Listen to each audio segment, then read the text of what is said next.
এরপর প্রশ্ন হলো, অন্যের স্ত্রী কৌশলে বা প্ল্যান করে তালাক নেওয়াইয়া ও ইদ্যত পালন করাইয়া বিয়া করলে শরীয়ত সম্মত হবে কিনা।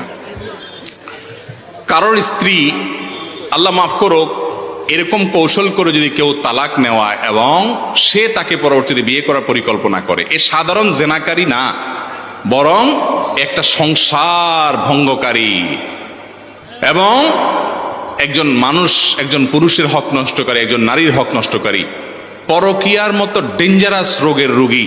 পরকীয়ার অপরাধে যদি কোনো বিবাহিত মানুষ জড়িয়ে যায়, আল্লাহর জমিনে যত দণ্ডবিধি আছে ইসলামী শরীয়তে, ইসলামী দণ্ডবিধিতে সবচেয়ে কঠিন দণ্ডবিধি কোথার জন্য? এই পরকীয়ার জন্য। এত ডেঞ্জারাস অপরাধ, এত ভয়াবহ অপরাধ।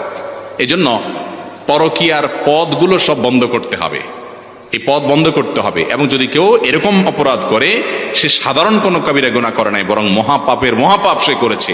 আল্লাহ তাআলা আমাদেরকে হেফাজত রাখুন।